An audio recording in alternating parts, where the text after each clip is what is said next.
Between X and Z podcast with Wallace and Dozer. This is lucky number 1, actually. And today we're going to be talking about millennials and kids. So that's it. Welcome to the show. I'm Wallace. And I'm Dozer. What's going on, guys? Hey, so really, we're going to call this a life podcast. That's kind of what we're going for here. Definitely with the title, you can hear millennials and kids. The idea here is, you know, when you're over 40, you're pretty much over the hill, they call it. But we feel like we're not even near that right now. We're hill climbers. We just started the climb-ish. Yeah. And that's a big topic because everything changes. Your 20s, you're going through changes left and right. Your diet changes. Your friendships change. Your careers change. Well, and I think the unique part of us is, you know, our parents learned from their parents. And the amount of information and knowledge that was out there just was nothing. It was basically following the same footsteps. And talking about parenting and being a father. Yeah.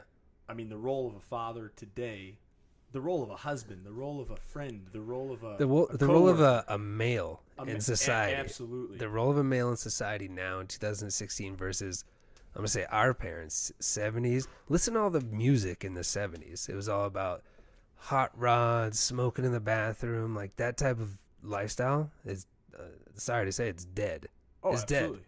I mean, and think about, too, you know, talking about one of the biggest things is like male toughness. Yeah. What is male toughness today? You know, what is just there's a lot of things like parenting, fathering, coworker. What, you know, and millennials have a kind of a bad rep of being selfish or crybabies.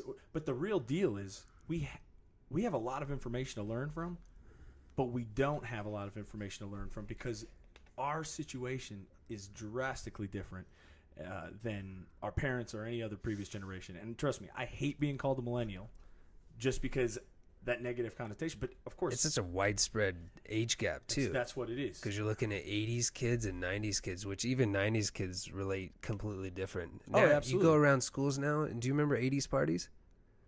Well, like 80s parties, people dress up, neon, all that stuff. Now they have 90s parties. So now you're thinking about Danny Tanner. You're thinking about Fresh Prince of Bel-Air. Dude, all that stuff. Saved by the Bell, baby. Saved by the Bell. Everybody's dressing like that because we're 10 years outside. So that's a completely different mindset now as a millennial. And then that leads into the Gen Zs, which are the ones that they call them the iGens. Yeah. So look at 2 generations before that where you have those kids were just listening to the baby boomers. You just get a career, get a good job, you know, stay there for 30 years and you're going to make your way. Things have changed. Well, I mean, and also there was no access to the information. No.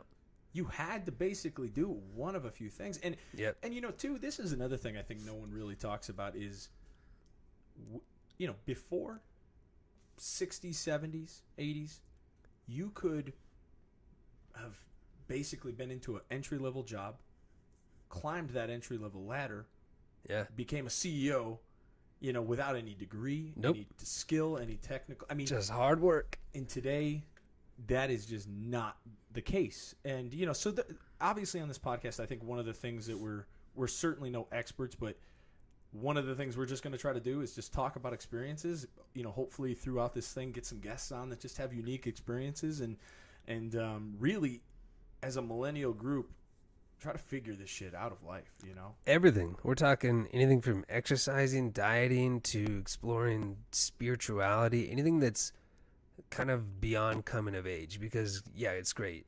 There's a really good quote from the director and actor, Zach Braff. He talks about when you're in your teen phase, your body goes through puberty, right? But when you're in your 20s, your brain goes through puberty. You just have so many lifestyles. You're in your 20s. I mean, how many people had a reggae phase? How many people had like a smoking phase or whatever it was? But then what? There's nothing other than what? There's the over the hill. There's you're retiring. You're doing this life. But nobody really talks about this kind of 30s-ish plus lifestyle today. On top of today. Yeah. Being in it today. Because a millennial is crazy as shit. Mm-hmm. Oh, absolutely. And there's I think the thing is again, there's such a broad realm of what a millennial is. So, you know, I mean, let's talk about the biggest topic that our topic today, which is just kids. I mean, kids in general, and not even just kids in general. Just we're talking the difference of why people are waiting to have kids, and then look at the difference of us. Your podcast host right here, Wallace and Dozer. I have 0 kids. I actually have a dog, and that's kind of like a kid. Nah, well, you could put a dog in a cage. I can tell you that. You could put it. If I put my kids in the cage, I'm going to prison. You're gonna go to prison. Yeah, and I got 2 kids. And I have a newborn, 3 weeks old. So yeah. And that did not come from the stork. That thing is crying. It's out there. And let me tell you, it's beautiful. But they look beautiful. Yeah. It's a fucking nightmare at the same time too. Yeah. And I think one of the things about the battles that I've experienced with being a father, and certainly in the age group I am, is that consumption of selfishness. I mean, you really think about it. You got a cell phone that you could do anything you want, anytime, anywhere. You can look up anything. Yeah. Main communication today is texting. So to really put down the damn phone, to put down the damn, Facebook, Twitter, Instagram, and focus. I mean, that's to me, a modern problem, not just a millennial problem. But focusing on who? That's where I go with this. Like, you think about, you come home, you're tired, you have your phone, you're checking Twitter, you're checking NFL updates, whatever it is. You have another human being that is waiting for you. Me, the dog, I take it out, it pisses, it shits. It comes back, we play, I can throw a ball, I give him a chew toy. You, on the other hand, have 2 little heartbeats that you're dealing with when you come home, and your focus needs to be there. Well, I think the thing is, it's unique because I said this to you a couple of weeks ago joking, but my life is controlled by others. I said it in a joking way about my wife, but the reality of it is, I mean, that's some deep shit. And I think that's actually what affects us. You're a planet, and these are little moons around you, and there's no escaping that. And it's not a bad thing, but it's changed. But here's the difference. I mean, I think we're again, the unique generation, even the guys below us, that are going to be only know the internet. Gen Zs, yeah. We're selfish. I mean, that is a fact. That is effectively, look at it. Go to a damn restaurant, sit there, and look at a table. I mean, me and my wife do this all the time. You look at a table of, husband, wife, 2 kids, and all of them are on their fucking iPhones. They're just sitting on their iPhones while they're at dinner. Yep. And those are older people. Now, I'm not saying that that's a wrong thing, but the thing is we are in this phase. Someone like us, where we didn't have it before, but let's be honest, the majority of our life, technology has advanced just unlike any other generation ever. But that's parenting too. Go back to parenting. Like, if I had to sit at the table and I couldn't have my Game Boy with me, then I had to just be proper. I had to listen to the conversation. I had to, I'm doing this in school. You had to converse in a way that now it's going back to what you're talking about. Things are texting. Everything is kind of in this form of texting, and it's very much pardoned that a kid is kind of involved texting his friends. We had that a very minor touch to that. If anybody remembers AOL Instant Messenger, that was texting. I couldn't wait to come home from school and talk to people on AOL Instant Messenger. Did you ever remember that or have that? Oh, yeah, man. I mean, I remember. Didn't you get to, I was actually thinking about this the other day. Didn't you get to put like an away message? You had to put an away message. And people spent so much time on their away messages because that was like their new Instagram post or whatever. Yeah. So then someone comes on, they log in, they see, that one's away from, but what are they doing? Oh, that's super cool. And then you could tech out your away messages, and you could do all these cool things. That motherfucker's eating dinner. Dude, how cool is that? He's eating dinner, I know. He made some, I don't remember what it was, but it was a bunch of crazy, you could put like shit in there. You could put shit, and you could. And then, but what's, I've talked about this before, because I'm a guy that doesn't have Facebook. I don't have Twitter. I'm going to get a Twitter, but I don't have one. And man, I don't miss it. I mean, I can only talk about people, what the fuck they ate, and their ugly ass kid or their dumb ass kid. Everybody's kid is ugly except. Dude, it's legit. Everyone's own. You want to talk about kids with a dog? It's just the same thing. Yeah. No, I love dogs. Yeah. But if your dog came jumping up on me, it's not cute. It's a lot different than my dog. Yeah, I mean, it's a lot different. And kids are the same way. Don't get me wrong. Kids are cute and adorable. I mean, I bet they change your world. But man, I'm not sitting out with someone else's annoying ass kid. That's why people like You know what I mean? babysitting or dog sitting, because then they can enjoy that feeling of like companionship, whether it's with a little, domesticated dog or an infant or something, an innocence. I'm going to use that as an innocence. And then you give it back, though, before it starts crying, before it starts shitting, before it needs milk. That's a big difference. Millennials are selfish, and the reason you want to give it back is because that's what we do. Why would we want to deal with hard work when everything is easy? But I mean, again, I wonder how much technology affects that, and that's kind of what I'm saying is one of the hard parts of being a parent today in not even that millennial world, but just in the world. And I think one thing, like we were kind of talking about before, is one of the hard parts of millennials is we don't know another way really. Nope. Even if you are on that cusp of the edge of a millennial, Gen Y, almost, you don't know another way really, because they still had generations of still hardworking, loyal, just look at passed down information. Like if you're like my father-in-law, yeah, that dude doesn't know how to operate an iPhone like more. I mean, it's like an alien technology to him. But he could save your life in a certain.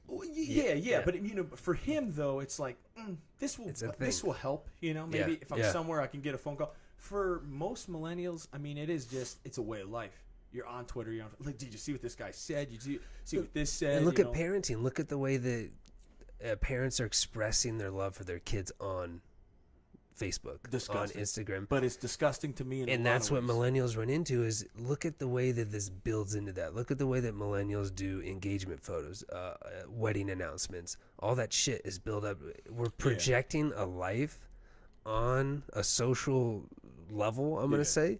And then why would that stop with parenting? Why would that stop with kids? And then your kids are attached to that, and everybody starts connecting in this web. Yeah, and I think that's I got my own little theory about the whole thing, because I think, one, we're just incredibly selfish people. Millennials, just people today are incredibly selfish. Yeah. And I think one of the things that why we are so selfish is we constantly care what other people think. And that, I guess it's not really selfish, but it is in a certain way, because take Facebook. I don't know who this was. It's not my thought, but I read it somewhere. Yeah. And it was talking about one thing we don't understand is the psychological effects of where Facebook or just social media in general, but Facebook's really bad, right? Because you have Twitter, and it's just more information. Twitter's a stream of information. Blah blah blah blah blah. Done. Facebook is, dude, this is my wife, this is my life, this is my job. Here's my corporate. Here's the address that I'm my at. Honey, here. This is what I ate. It's a timeline. That's why they flipped it to timelines now. Then you're getting updates like, where you were 2 years ago? You were in Cancun, and you're getting that update. That's your life. And one thing they were saying that it changed my opinion on a lot of social media stuff, because they were saying, you're seeing these people that you knew from high school, you knew from that you didn't care about. But the human brain can't really comprehend or process that, and what even the negative effects it does, right? Like I might look at the guy from high school that I just always hated, and that motherfucker's got a Mercedes Benz, and he's maybe he's a pro athlete, maybe he's who knows what he is. And the thing is people say, well, that shouldn't bother you. Well, fuck, man, it kind of does. And that dude would never be in your life before. And it's the same thing you see kind of with parenting, right? It's like, look how good of a parent I am. Look how good of a person I am. Sure. And the reality of it is, man, we're all living a false lie, but we're stuck in that lie with kids. And because we have to. Millennials have to, because what does everybody get jobs now? It's all about LinkedIn. It's all about projecting. So what that guy in the BMW is doing is he's projecting his image that he's balling. But guess what?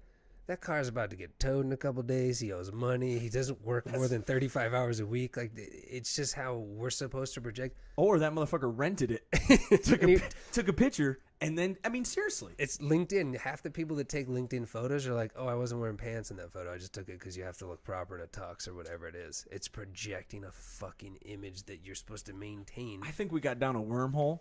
But dude, it's a good wormhole. I mean, it ties into the parenting though. It ties into the millennials of being selfish means I don't have to have kids at this moment in time, because why? We're living longer. Diets are easy. Everything is fucking easy for millennial. That means we can just choose to kind of just, when do you want to get fat, honey? Okay, then we won't take pictures for 9 months. But I think after that, we're done.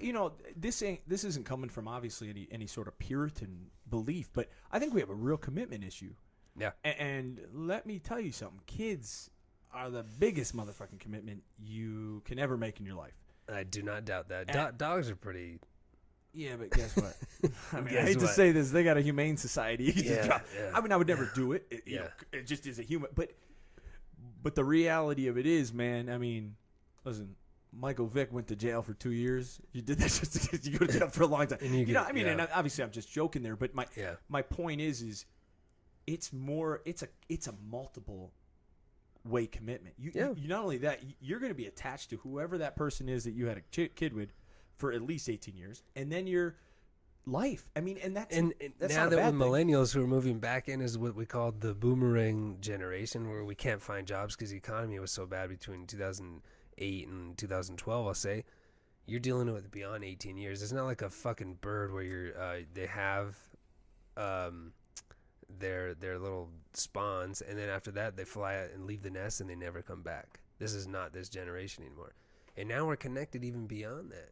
So kids are getting cell phones at what, 9, 10, 11? You know, it's funny. Is me and my wife my wife's old school on this. We had some disagreement because, and I get it, but where do you go? I mean, this is a good topic as a parent because here's the thing. I don't want my kid to be attached to a cell phone, an iPad, or anything like that. Yeah. But at the same time, if you're thinking about, aren't you kind of holding him back? Because they're going to get immersed anyways. It's going to be that Coke bottle effect where they is he also going to be? Is he also going to be the dumb kid in class? It's like, I don't know how to fucking use this thing. Yeah, I mean, you know what I'm saying? Like there has to be a balance, right? Yeah. So that's a huge part of millennials and having kids is your selfishness and your kind of like way you're waving through life and guiding yourself through life.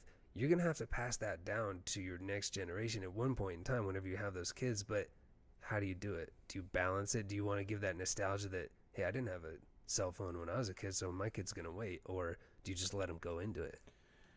Are they going to get made fun of at school because they don't have the technology? You know what, though, man? I mean, the thing is I almost think we're going to get to a point in society where you're not going to be able to operate unless you have technology. We're at it right now. Pretty much. Yeah, I mean, you can get away without social media. I mean, clearly. Myself included, yep. Yeah, I mean, you don't need social media, but yeah, I mean, it's getting harder and harder. So, but this is one thing too that I've kind of thought about and just played about too, because yeah, this is a millennial podcast. That's kind of what not a millennial podcast, but that's the topic we are. That's who we are. But do you think almost every generation has this issue? Like, do you think the guys that when the car came around, you're like, honey, I mean, are we gonna give our kid a car? Like, is that kind of how that goes back went? to like Aristotle. They didn't like technology that was written. You know why? Because it was taken away from what he was being taught. It was all about lecture. People would gather around you in a circle, excuse me, and he would lecture, and then that person would take away that information. And then when the written thing came through, nobody needed to go visit his lectures anymore because the technology was taken away. So he was hating on the next generation of the way that information was passed on. Mm-hmm. We're in the same situation, but we're very, very different with the tools that we have with technology. Right. Is a completely different ballgame. Well, not only that, Joe, it is a good question, the car. Yeah. But we're talking about thousands of innovations, not one innovation, right? Life change. We talk about technology as if it's one thing, like it is the car, right? Yeah. It's actually thousands of your life. Yeah, every aspect of your life. Everything. The way you check weather, the way you buy things online, the way you check in your kids' grades. I volunteered at a high school, and the same high school I went to, 10 years, just 10 years. Think about the lifespan of 10 years. Now that kids get checked in at every class they go to, so parents get an automatic live update of the kids' attendance, updated report cards. Remember when report cards you had to wait in the mail to get them? You're like, oh shit. I did so bad at math. I wasn't studying for algebra, whatever it was. Yeah. Now parents are getting that on an application on their phone that they're checking at work because they're not working because they're checking their phones. It is completely different, and that's only 10 years. What's it going to be in 5 years? I don't even have kids yet, and I'm terrified that it's going to be I work in education, and I have helicopter parents that are dealing with 18-year-olds. So those 18-year-olds are technically the Gen Zs. So when my kid comes out, I have no idea what that generation is going to be called. But virtual reality generation, I don't know. How am I going to parent? That terrifies me about being a parent in a millennial generation. Yeah, I mean, the thing is, it's technology's great, and kind of rolling this back to the parenting thing. Yeah, is why I said selfishness. And again, this is just my thought on it, and just my experience. And if I'm honest with myself, I think, man, I'm not afraid to admit it. I'm one selfish person. Everybody is. I mean, let me tell you something. I can only raid fucking green eggs and ham. I love my son. I love everything about him. I love my daughter. She's a baby. She's a tiny infant. My son's experiencing that process is crazy. But at the same time, there's a back to that role replaceable. Yeah. I mean, my dad, he didn't read green eggs and ham to me. I mean, that was a different thing. So you got this role of a millennial dad that has to be this kind of figurehead, but also soft and calming, emotionally connected too. Yeah, which is what we were never going back to. What we were talking about, like our generations. I mean, how much has anyone ever heard that phrase like, quit acting like, don't throw like a girl, don't do anything like this. Now you can't even mention a gender. You can't even. It's just ZX. I mean, get the fuck out of here. It's just completely different because you just have to be connected into what our society is now, and the millennial society is just way different from the greatest generation that lived for the World War I eras to Gen Ys. We're a completely different animal. And this is kind of going right in time to that. When I first had my son, he was 2.5. It's funny. I went to a daddy boot camp. Is what it's called. Who was teaching it? A guy named like My Tree that did yoga. Long ass hair. Yeah, kind of looked like Jesus. But the cool thing is he's probably a good dad. But the thing, I mean, here's the thing. It was put on by the hospital. I remember I got in my car and my wife obviously doesn't go with you, but I thought I could just go somewhere else. She'll never fucking know. I come back in 3 hours and selfish I say, hey, millennial. Great course. Yeah. But the course was great. I mean, honestly, it was good. Nothing life changing. You ain't never ready for a kid. I mean, it was cool though. Yeah. Good to understand the role. But this is the more important part. I was talking to my father-in-law about it. He's 65. Sure. The thing my father-in-law said, he said, "What the fuck did you go to?" I mean, he said, "What did you go to?" I said, "I went. It was daddy boot camp," and he's just like, "What the hell's that?" That and just completely different thing. And actually, the good part of that course is they talk about that. They talk about how the role reversal is supposed to be, men are expected to be there. It's not, you don't come home at 7 anymore and dad's listening to his ball game on the radio or drinking whiskey. Yeah, and good night, kids, and the mom takes care of them. And that's things are different. Man, we talked about this, and this is the thing is, where were you tonight? Where were you tonight before this? I was at a dog training session. So, in a lot of areas and in kind of near cities, everybody needs dog training, right? Some places will have parks. Some places will come to your house, Caesar, Milan, all these people, the dog whisperers. But the funny thing I was laughing about is the way that the humans, mostly young people, millennials, were treating their dogs as they were children. That's what I was laughing about tonight, because the trainers are just very intelligent people that know canines and they're going the science route. But the way that people handle their dogs, the behavior issues, is they're just as selfish as their dog. They want to let the dog do this, do that, eat this and that. And there's really no discipline. So it's just kind of funny to see the way that people look at their dog as a child. And that's okay. Some people cannot have kids. Oh, absolutely. That fills the void. And it's a relationship. It's a relationship thing. But the funny thing was doing it with my lady, which is funny because I'm not married and I'm very close with my lady, but and a dog is not. The dog is not a child. It's not a commitment. It's not the full commitment. It ain't a commitment, but it feels like you two go your own way. There's no lawyer saying, "Hey, who gets the dog?" Who Some gets people Bobo? can go that route, but those people though they should be put in prison. Because you're right. It's just funny because it was almost beyond that precursor, like it is training for a child, but as a millennial, it's just funny because these people are getting older and older, and it's just weird to see that. See, transition. you know, this is where I'm kind of going with this, and this is the sickest. It's comical on some level for it's a guy that as a dad. You know, I said I went to a daddy boot camp. That shit was one day, and we covered like 5 things, and really, I mean, like I said, it was good. Yeah. But it was more of just a bunch of dads telling me, hey, basically, whatever the fuck your wife says, just do that shit. Just pretty much do that shit. There's no parent training. There's never been parent training, and that's the hardest part of millennials is... You think that has to do with the problem with the society? Well, that's another thing, is the hardest part of millennials is we're the age of information. Absolutely. So the old information was just what your parents taught you. It's conditioned society. So the cool thing is now we're growing up in a more diverse thinking place, and how do you all put that together? That's the hardest part. Are you going to watch a YouTube video on parenting? Let me fucking guess. It's on there. Google this right now. YouTube, parental, male emotions. Something will come up because it's information being spread. Mm-hmm. And the hardest part is, how do you do it? How do you implement your old past, what people used to do 4 or 5 generations deep, to what we are today? Well, I mean, and you know, scares me.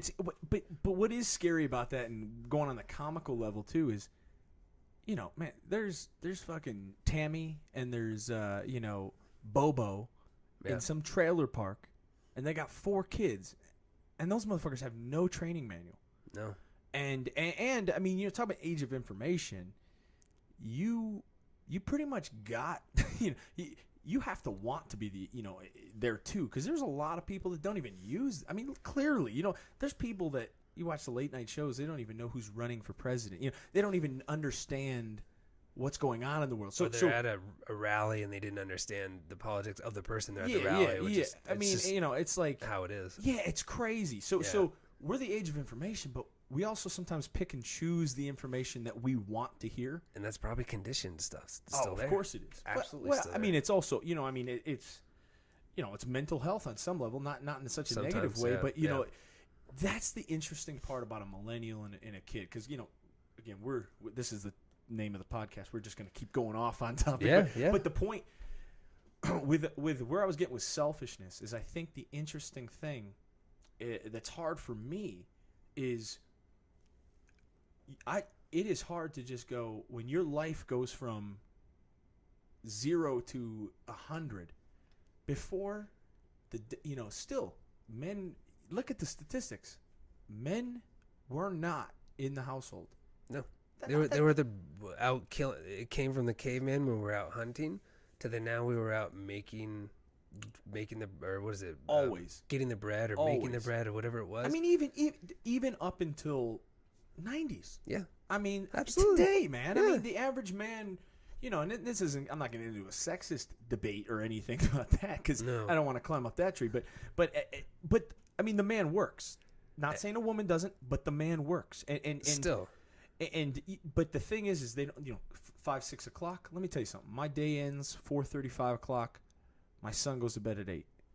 I gotta be off and be with him for those periods of times. You have to turn off everything that the millennial does best, which is the multitasking, which is hard because you can't focus on one thing. And going back to what we were talking about earlier is that focus. Mm-hmm. How do you turn off between 5 o'clock and 8 o'clock to put all your energy into your kid living millennial age? I'm glad you said it, because so hard. How do you really turn off, right? Because I think a lot of parents, you know, back to that restaurant thing, a lot of parents, and me included, I mean, I'm right in there.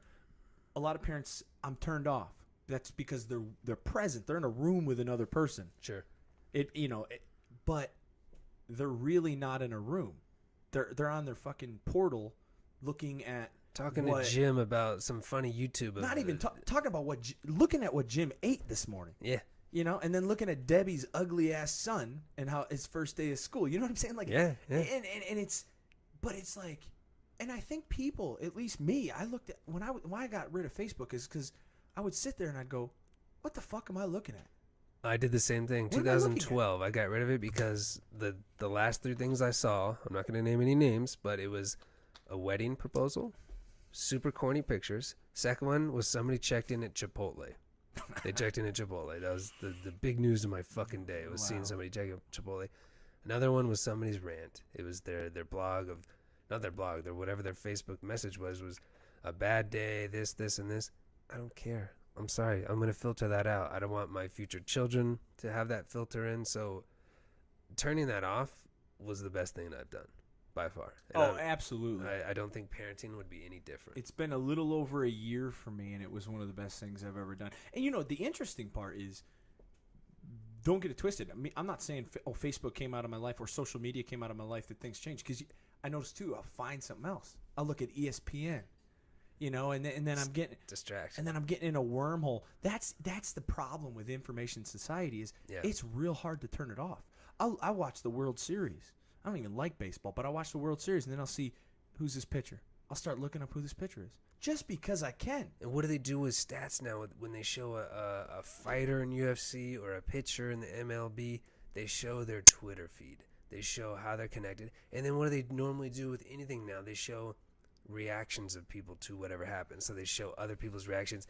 It's an interconnecting web that is never going to slow down. And we can't be doom and gloom here. I do love the fact that these are tools. No question. These are amazing tools. Yeah. This is how we're getting this information out to everybody out there. It's just because it's information. But going back to the parenting aspect, when you want to zone out, you can. That's being selfish. Well, I think it's, you know, we're talking parenting. But the more we're talking about this, because I agree with you. I don't want to say doom and gloom and it's the work. Because dude, I would much rather be taking a shit with my cell phone than without it. Okay, you know. But at the end of the day, we're really talking about relationships because it's really good. The information is a really good gap filler. Yeah. But the problem is when do you turn it off? And when are you present with the person? When are you present? Because that, AKA your children. As human beings. Yep. Or how about this? I say this to my wife all the time, and we, you know, not me preaching to her. We say this is without me and her, these kids are gonna have a long ass road. So we're talking about parenting. What about the co-parent that you got to deal with? You know, that other person, because that's the present nature of what absolutely. It is. Because I mean, I'm telling you, man, it is like being a cowboy in a fucking pig pen, and you're just running around. The other one's over there picking this thing up, and then she's like, "Hey, I need this," and you're running around doing this. And as a guy, you see, women come natural. This is where they're nurturing. That's fine, and you're trying to juggle this like, because there's no doubt there's a million scientific backings to this. The importance of the father figure is huge. And whether people had empathy, it or not, empathy, it's the empathy aspect. And some people didn't have it, and some people did. Some people had too much of it. Some people had zero of it. And by the way, 80% of people in prison have a father situation, whether that's non-existent or he was just a bad not look there. What they talk about with like strippers. It's always like, oh, first daddy joke, issue. It's a daddy issue. Daddy Cliche daddy issue. Chris Rock's famous quote. Now that peg doesn't fit. That peg doesn't fit in every everywhere. hole. No, but I would say the majority it is. I mean, you know, coming from myself, my dad was sick. I have had some of that. You know, you just gotta work through it. You gotta deal with it and recognize it. But oh yeah, man. I mean, if to say that doesn't affect the way it is, I mean, you are a compilation of your life experiences. Especially in the new age. I mean, you gotta be able to adapt to the craziness of the connectivity that your kid has to go through. I'm assuming that the kid, they always talk about bullying isn't always at school now. It's at home on social media. On the text messages or people messing with people that way. And that's the hardest part. And I can't even imagine what that's going to be for my future kids. Well, I mean, you know, I think here's the deal. How are we going to explain that to kids? You know, like, because like, I think for me, we realize that's just you know what that is? That's a useless coward asshole. I mean, even people that just troll. Yeah, I mean, it's like sometimes it's funny. South Park nails it, by the way. If anybody's watching that, it's funny as shit. But you really just got to sit there and think that dude or that girl, miserable, sat on. I mean, they typed something. I mean, some shit is funny. Don't get me wrong. It comes in a very comedic way. Sure. But dude, some shit is just like, what? Yeah. You know, but again, is that us losing that personal connection with another person? Well, absolutely. It's the YouTube comment thing. It's anybody can do it. It's anonymous. It's funny, but the problem is it's going back into like that being present moment, you know, and trying to, I don't know, just imagine trying to swim in all of that as a 2-year-old right now. Could you imagine? Because as you're a 2-year-old, you know, you're hanging out. There's probably some 80s music going on. Hair was a little grungy. Like, it was kind of funny. Now it's all out there. I can't even imagine how fast kids are going to find out about Santa. How fast kids are going to watch a porno. I remember finding my first magazine in like a park. And I was like, oh, this is a Hustler. This is cool. I told you I had some, you know, I've had some personal stuff, just knowing a lot of people about that too. But man, that's a real deal. You know, I mean, yeah. I'll tell you, this is bad to admit this, but I was watching TV one I think it was a Sunday morning or whatever, and I was just watching this. It was just some crime drama on, you know, drinking my coffee, half awake. My, you know, guy gets shot right in the fucking forehead. I look over, and my son's just wide mouth staring at it. Yeah. And that's an anomaly. You know, we were playing, and I just had the TV on, and I thought to myself, one that didn't really happen when I was a kid because there was like fucking 5 channels. Sure.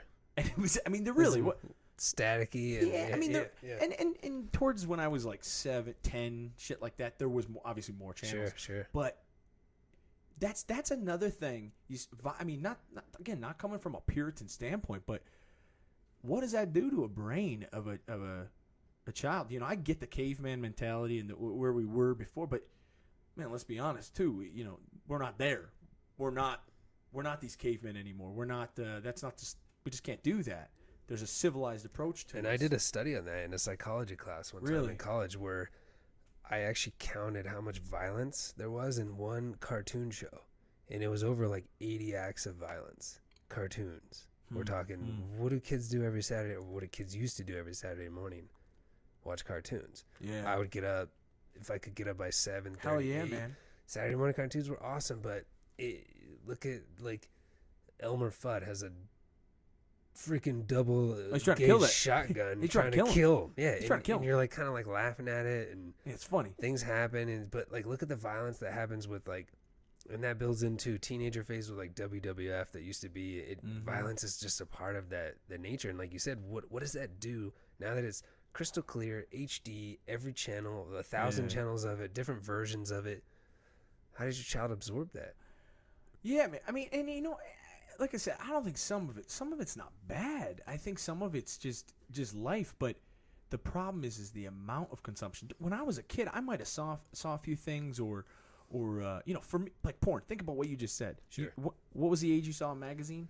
Oh, it was like early middle school, or just about hitting middle school, where we found some. So what is that, like bums 11, package? 10? Yeah, it's about 11. 10, 11. Yeah. So I remember being like 9 or 10. Yeah. Finding like a VHS porn tape. Yeah, I mean, yeah, absolutely. Like and that still, you know, fucked me up a little bit. I mean, we don't talk about this as people, as men, because it's like that's such a common. I mean, and again, porn's porn. Porn's just like anything else. But imagine a fucking kid. He accidentally types in. You know, he's toy, just a toy. Toys R Us toy. Yeah, the word toy is gonna bring up. He types in the wrong. You know, it's the wrong letter, and he's got a floppy dick in his face. I mean, seriously, if as a parent you're not focusing on that, and now we're getting into shit that's way out, but it kind of takes us back to this information control society, and like it's just we are absorbed by this information, and we're almost getting at a phase where we don't know how to process it. And truthfully, I don't know if anyone does. And that's the interesting part. And there's filters. I mean, there's cool sites. I think I remember with some students trying to, I think you had like all your social media was through one portal, and you were limited to like 30 minutes a day. Something crazy like that. Because there's numerous studies of how much time gets wasted at work with social media. And even volunteering in that high school. I mean, the amount of time the teacher spent telling the kids to put their phones away and talking, it was just like the thing that we're good at as far as the multitasking is actually the opposite. It hurts us the most because we cannot focus.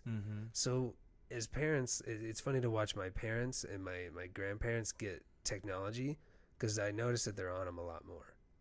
Oh yeah. And you look at us as there's the whole concept between the digital native and the digital immigrant. We are digital natives. Anybody talking, hearing this, millennials, granted we grew up without it, but we easily can be in it. We know it. We're native to it. But anybody who's an immigrant is they have issues with it, but then they get addicted to it, which is funny. So the technology is scary because kids, look at a kid, touch a phone, they know how to swipe, they know how to go back, they know how to do all this kind of structure that their brain is catching on to. Oh yeah, which is just effectively second nature to them. I mean, it's part of nature, which is scary. But I've heard some people say this. I mean, even Joe Rogan, I think, has said this, where it's like, isn't that nature? I mean, on some level, we created it.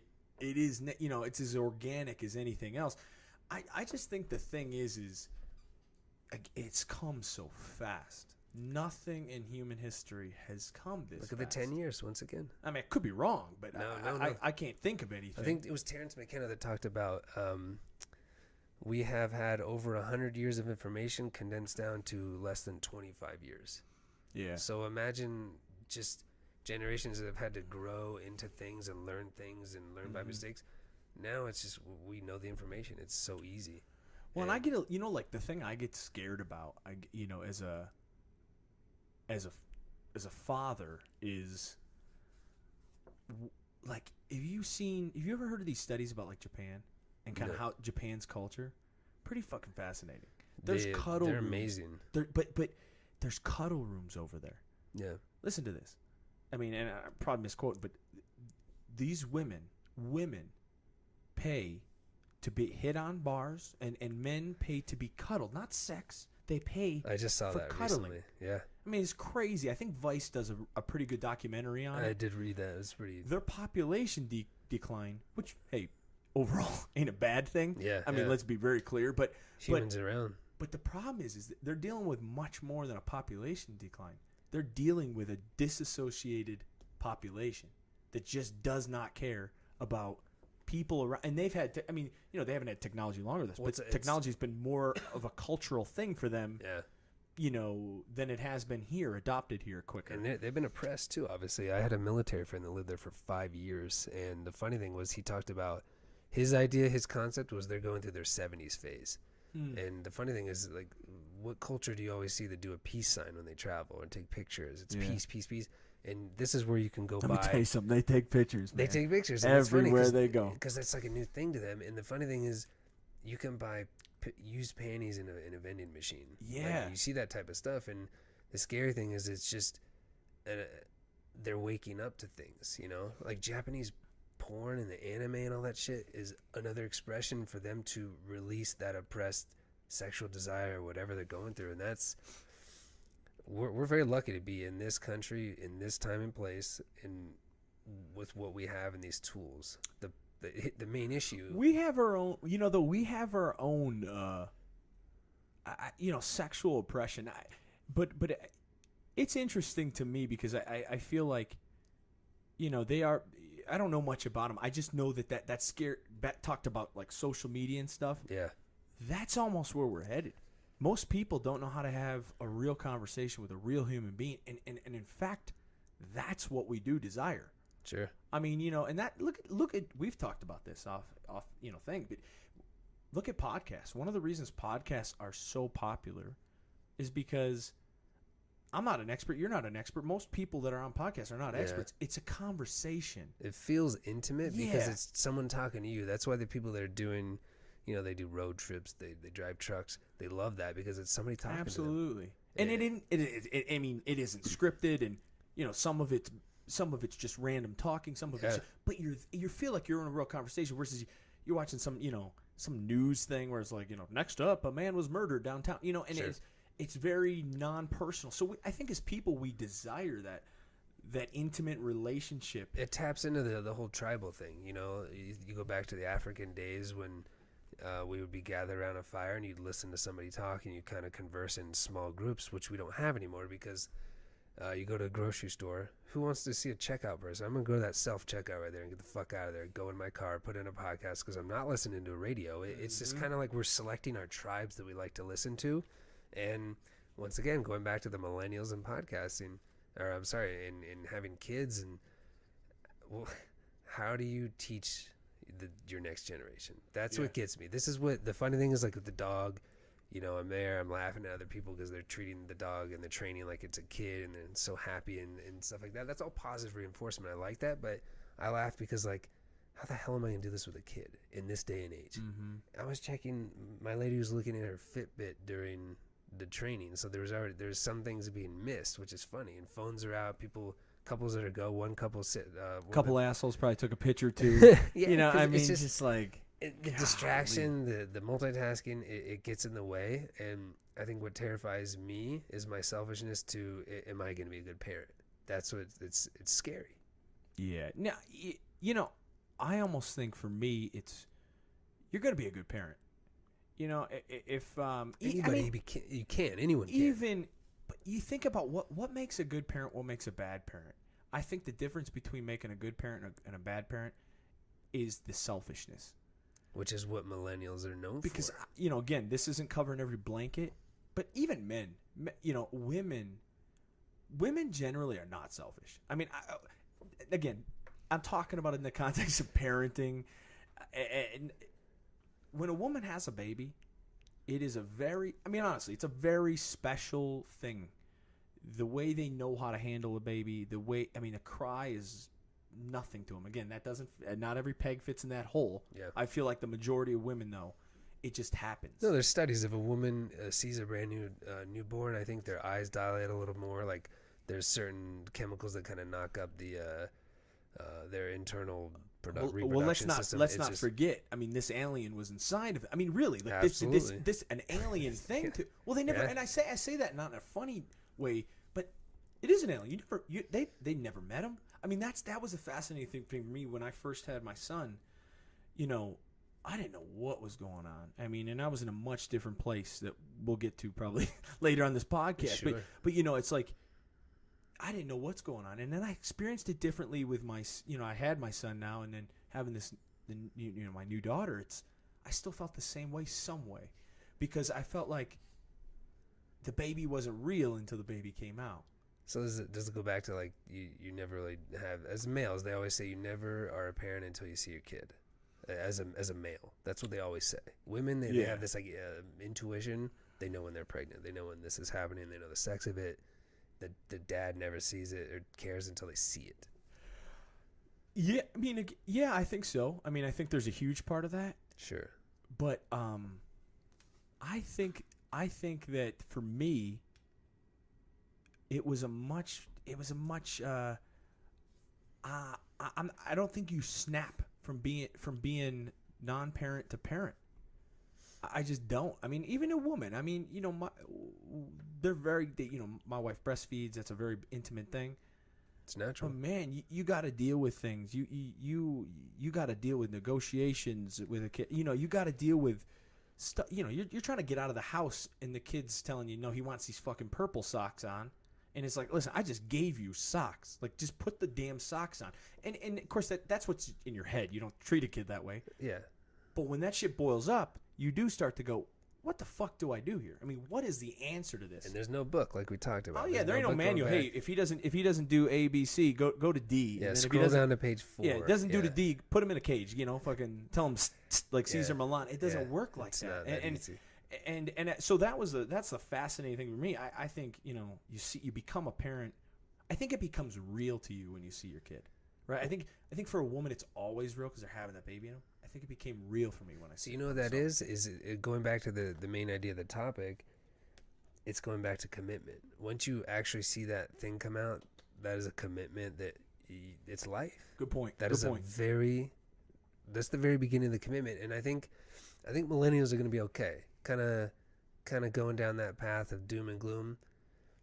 The egotistic, narcissistic society we have, I think no matter what, nature's going to trump. The chemicals are going to change in your head. You're going to want to only correct and protect that child. But the idea is the commitment comes out and let's roll. And the cool thing about millennials is, sometimes it doesn't work out. And there's people that have different types of lifestyles, and the way that family is considered now is completely different from 5 years ago.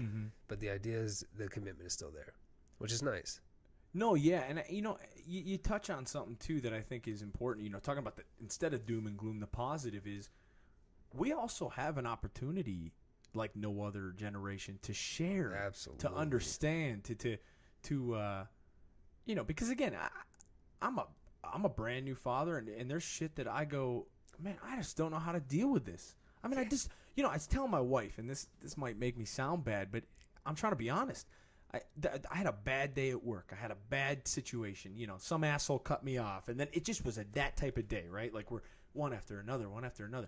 I came home. My wife wanted to go somewhere, and I'm just like, I just told her, I said, the last people on earth that I really want to spend time with right now is you.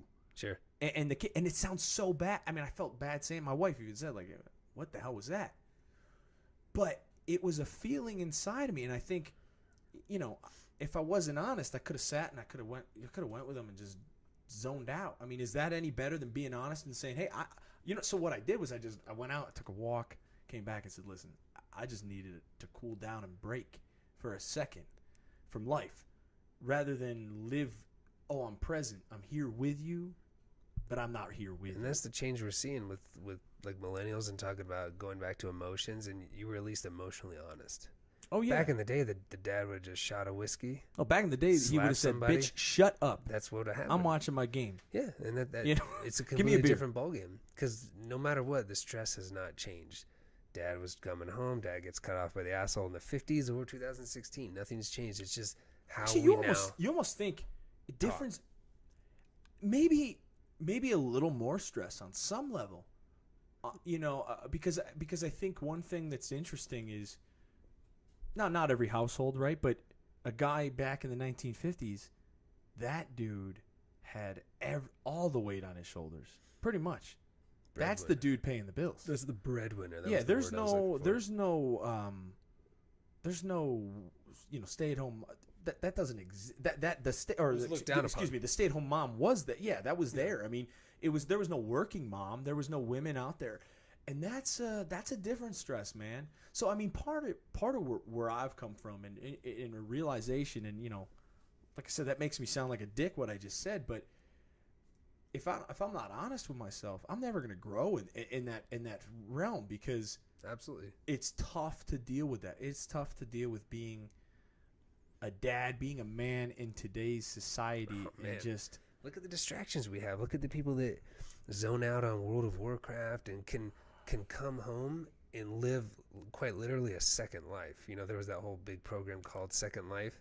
Oh yeah, I remember that game. I remember that game. But that's because people were game in a fantasy world of just living outside of what they're not present. We are almost making life so difficult too. Yeah. That a fantasy world is like the best option. Is the escape. You know how they used to escape in the 50s? They drank at work.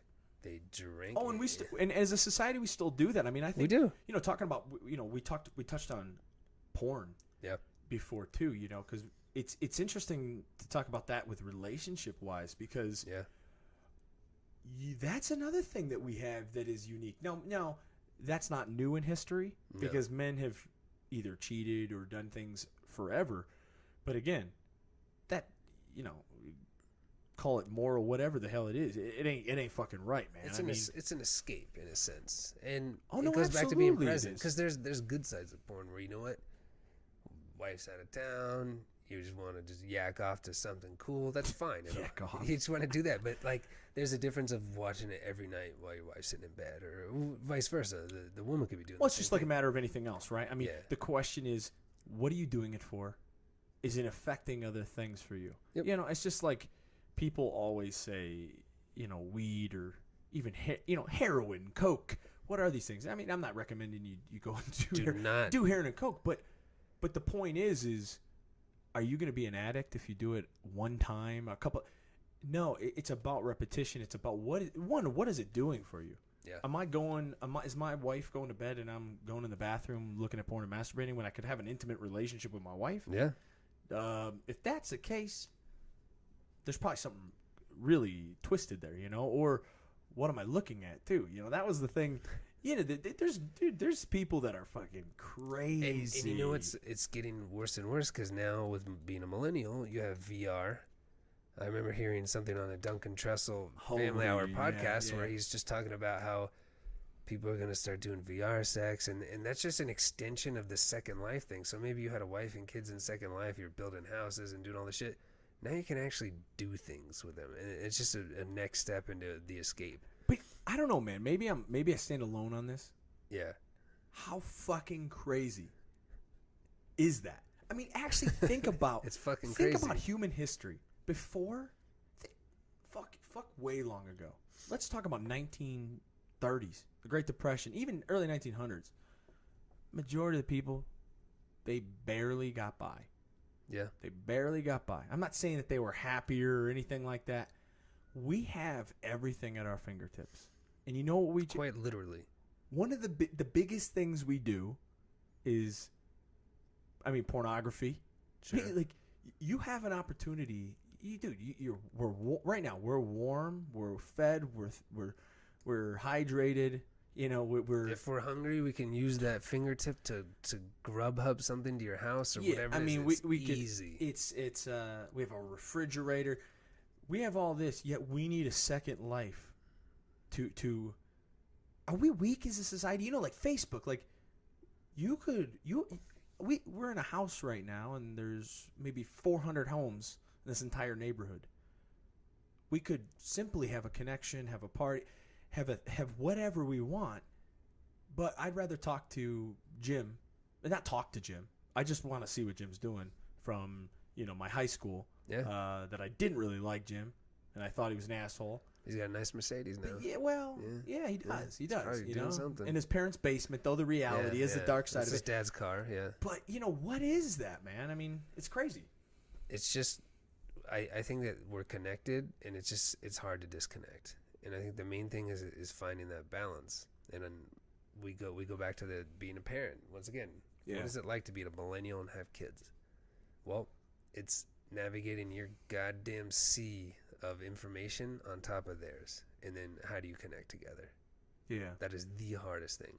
And I think that, I don't know, outside of money, I think for millennials, the main reason I don't have a kid yet is because I'm selfish. I'll go back to you. You're selfish, but you have a child, you have the commitment. I'm selfish because shit, I'm going to Asia next month, and that's awesome. I love traveling, I love doing all these things, and I think as a millennial, when you see somebody that has a kid, you can just unfollow them now. You don't have to follow them online. Now you're going to stick with your friends, your little tribe of single people, versus just everything changes when a baby comes. Yeah. That's a fact. Yeah. And it's...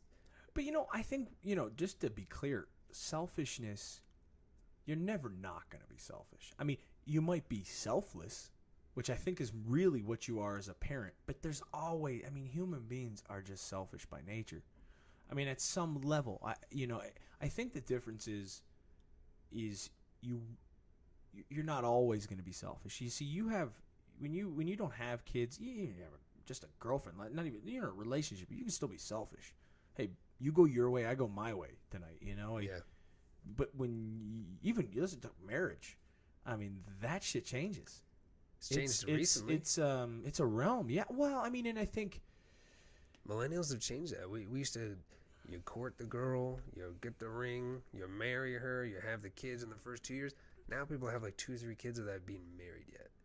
Things have changed. Which is, I mean, listen, marriage is a sheet of paper, but there you go. But the thing is, though, man, divorce ain't a sheet of paper.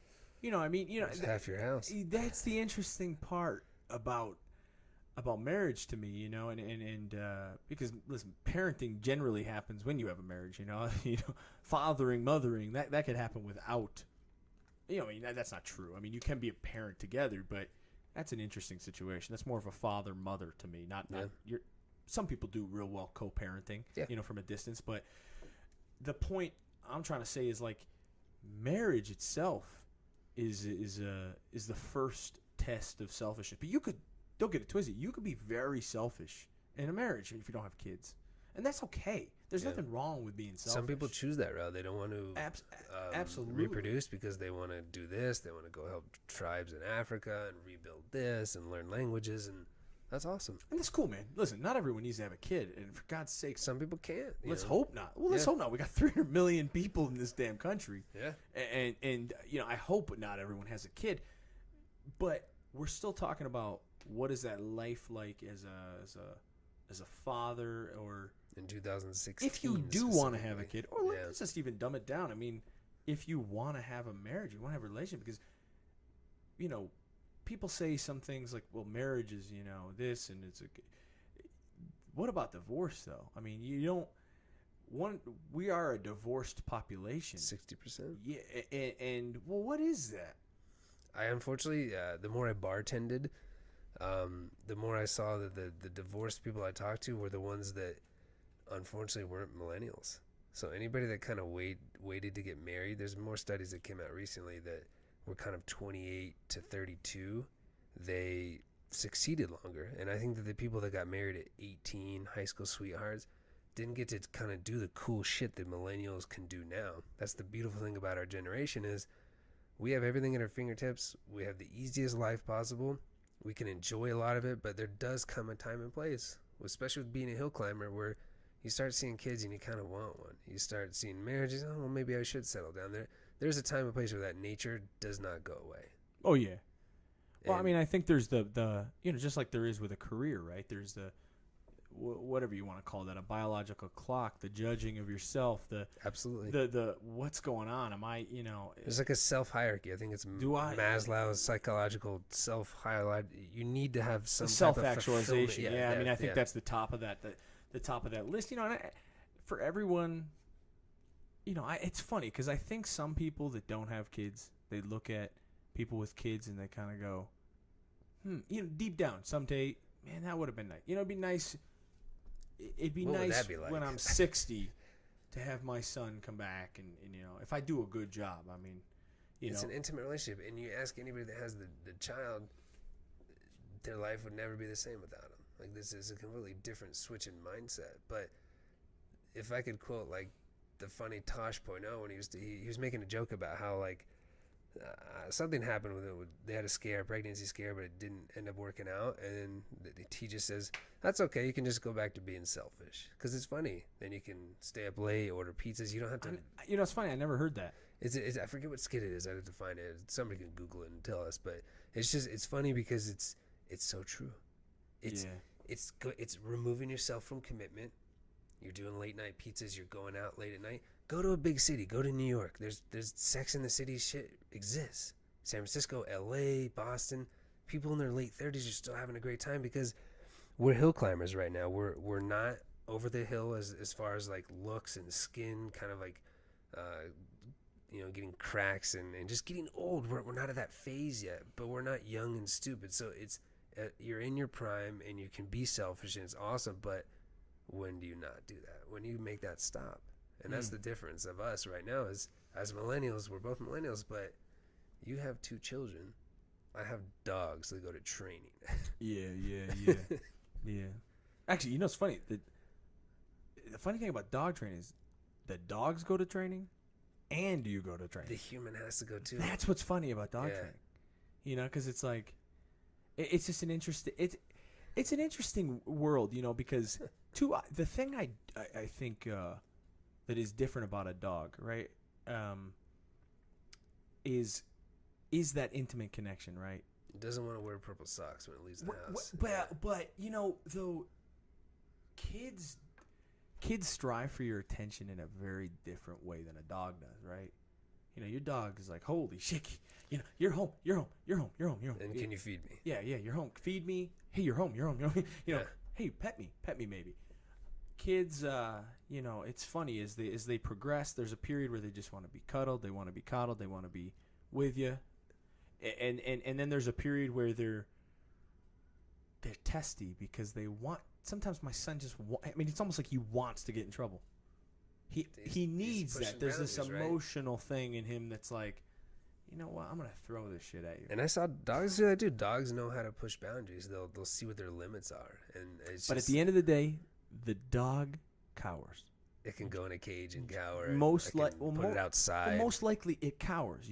If you're training your dog, you're the alpha male. That supposed to be. Yeah. That worked for years with kids.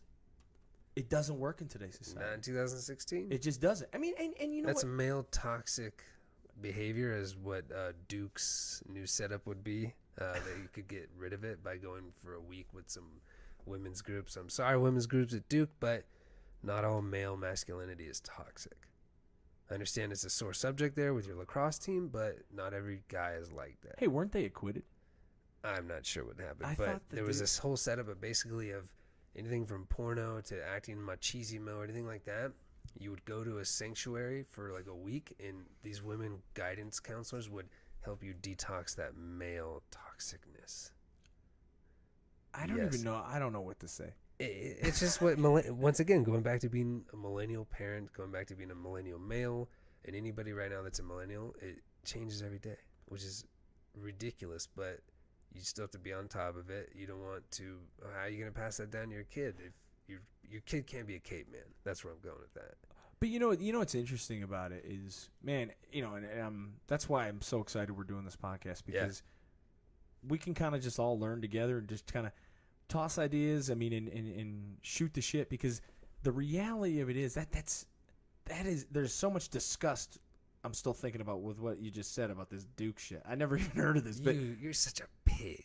I mean, that's what they're saying basically. Yeah, but they have their rights. They have their reasons, history, and we can't all apologize for every male's actions. But what do you do? Listen, I'm this is the first podcast. I might already take shit for this, but I think women are beautiful. I think they're amazing. Listen, my wife giving birth. It's probably amazing. If it was me, no words. 1 week into pregnancy, abortion. There's no, because I couldn't handle it. Man, I've got a bloody fucking nose. I can't handle it. My lady was just saying that the new, I think it's in Sweden or Norway or something, where the male birth control, the males were doing it, and they're like 2 years in or something, and guess what happened? They quit. They quit because bloating, mood swings, issues, reproductive issues that they were having. They said, "Fuck this.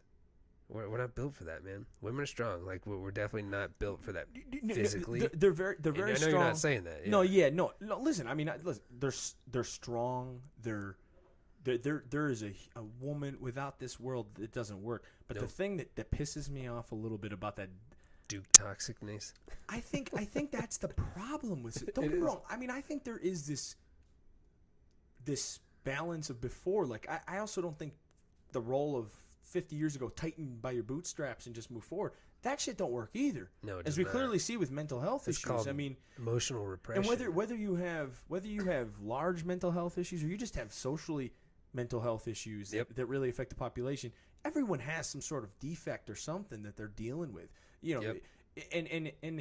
So I don't think that the extreme macho shit works.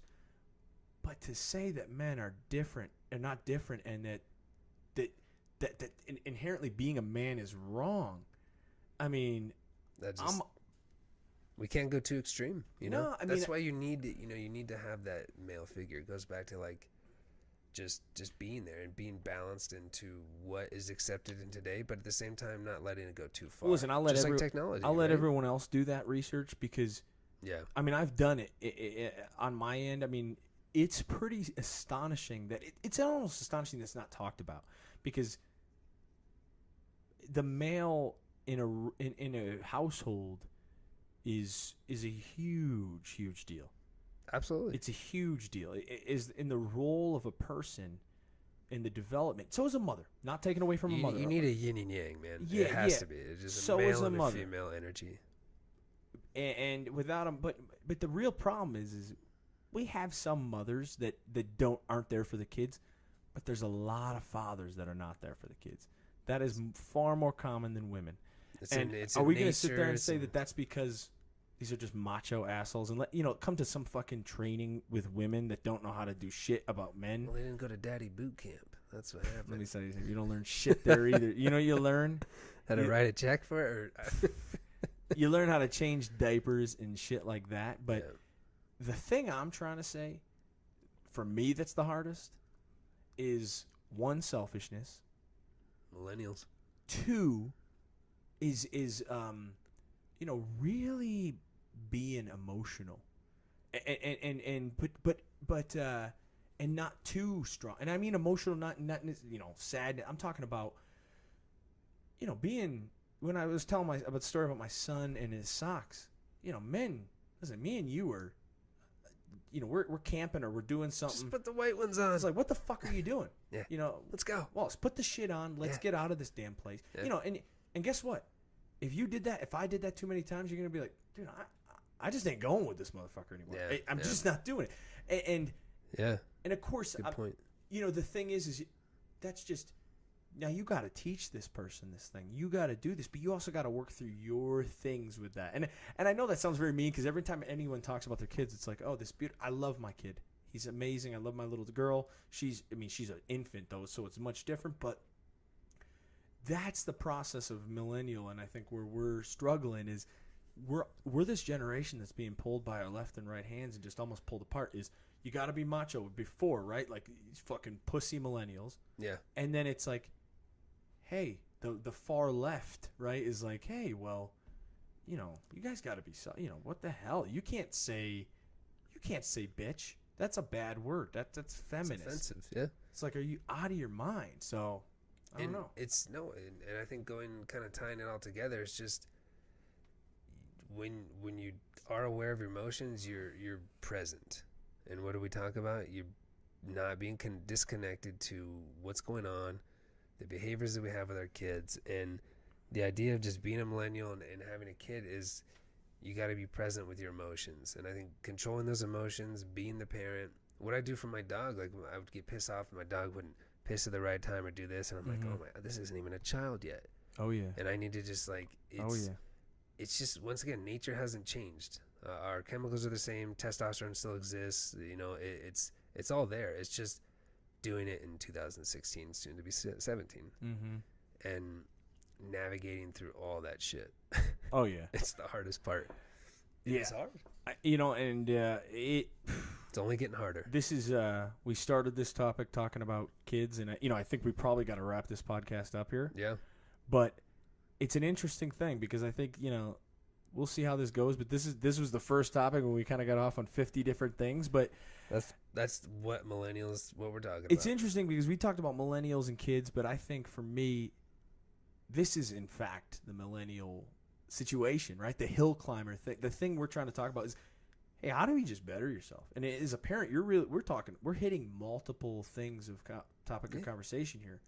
We're talking self-awareness, being selfish, masculinity. Yeah. What does that look like?